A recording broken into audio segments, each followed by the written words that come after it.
Hello everyone, welcome back to another episode, and I know this episode is 3.5. You might be wondering, why is it not episode 4? Well, you also may have noticed that this is a very complicated map, and I'm spending this episode explaining what this is. So this is not a mandatory episode, but if you want to be able to understand this map, you're going to have to watch this episode. So I think the first thing I'll be talking about is the Navy. If we go over here, it's a pretty cluttered area with all of these different colors, and these are all new colors that we've never seen before. This is kind of self-explanatory, but inside of the water around a country, they may have a lighter color than that country inside of that water. That is their navy, and that's where it is. You can see India has navy all around here. Green has only a little bit of navy here. That's because of their war with red and pink. Red has a lot of navy all around. Blue has navy all the way up to here, and also down and around inside of this area. With pink, we see they have about half of the Caspian, and the same goes for dark blue. Maroon and lime split about half and half of the Black Sea, purple taking the rest. And purple also has pretty much all of the Mediterranean, except for this small part that's unexplored waters down here, and then the part up here that they gave to Cyan. Spain has the most amount of navy compared to all of the European countries, going all around the Iberian Peninsula, Morocco, and England. And then France has military all around their waters, and actually this here should be explored. I don't know why it's not explored. And then Germany's military is around the Northern Sea. I can't remember the name of this. I'm just going to call it the North Sea because that's the closest thing I can remember. But that's everything on the Navy. Of course, we have provinces. That's the normal, usual thing. And actually, one quick thing, there is a province change over here. I'll explain that later. Blah, blah, blah. We have capital cities, and now we have major military bases. I'll, of course, go more in depth into the military bases in a later episode when it's used, but I'll just give you guys a quick overview. Purple has a lot of major military bases, and major military bases are just these white squares. They have these major military bases all around. You can also tell in the newer areas there's less major cities, major military bases, and other stuff like that. Along the pink, red, and green borders, there's a lot of major military bases, and the same thing goes for these orange descendants. You can see over here that France has a lot of their military assets right here. We know that from the war that they just had with Germany. If you didn't watch the last episode, make sure to go watch it because this map is a little bit different than episode 2. And that's all I have to say about the major military bases. Moving on, we're going to go into the trade routes. Now, I know I already have trade routes, but now it's completely updated, as you can see. There are 4 different colors. We have black, lime, orange, and red. And there's pink also, but that's just because the red, you can't see inside of red. So if you see pink or a different shade of any of these colors, it's just because you can't actually see it. But what do these colors mean? Lime means that it's being worked on or there's repairs, so it's closed for that reason. Orange means that it's completely closed and there's no repairs, it's just no one's allowed to go on it. And then red or pink means that it's unsafe and that there are things like bandits or robbers or something like that, making these roads unsafe. I'm going to go a little bit more in depth next episode as to why some places are like this, but I'm going to give a quick overview. Over here in blue, we have like a bandit island. These guys are very dangerous, and you can't go into these trade routes here because of how dangerous they are. There are some new trade routes being worked on. Right here, this trade route was actually just moved, so that way it can align with the major cities here. And this trade route is just a shortcut. We have a trade route going from Crete all the way down to blue, and it's not safe next to the Nile area. Purple is working on a few trade routes, one up to this new major city, and one just connecting these 2 trade routes. Red is only unsafe right here and right here. Also, let me know if you want me to change the color of red's unsafe color. If you can't see it. Green has the biggest problem with bandits, and they're going to have to work on resolving that.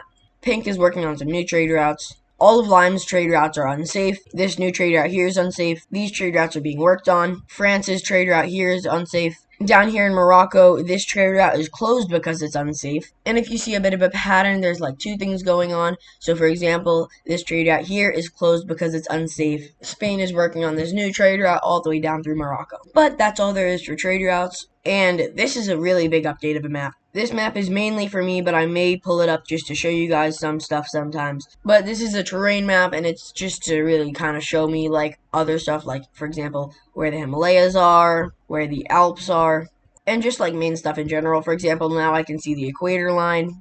The next one up, we have military and economic alliances. And just for this example, I'm going to do some unlikely friends, just so it doesn't seem like a spoiler. Inside of a military alliance, if two or more countries have the same shape in yellow, that means that they're in a military alliance together. And then it's the exact same, but inside of green for economic alliances.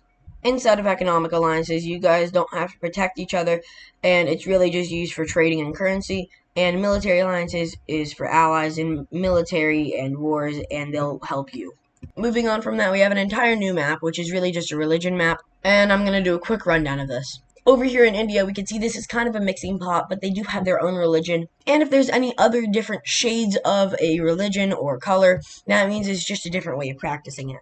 So the purple religion is inside of their own country, and then there's a different way of practicing it up north. It's also in green, purple, and actually I might change up a few colors really quickly because purple and India are kind of alike. Yeah, I think blue works a little bit better. Let me know if you think it should change. But just know that the shades of blue is purple's religion. Over here we can see that a bit of cyan actually does purple's religion, just in a different type of way.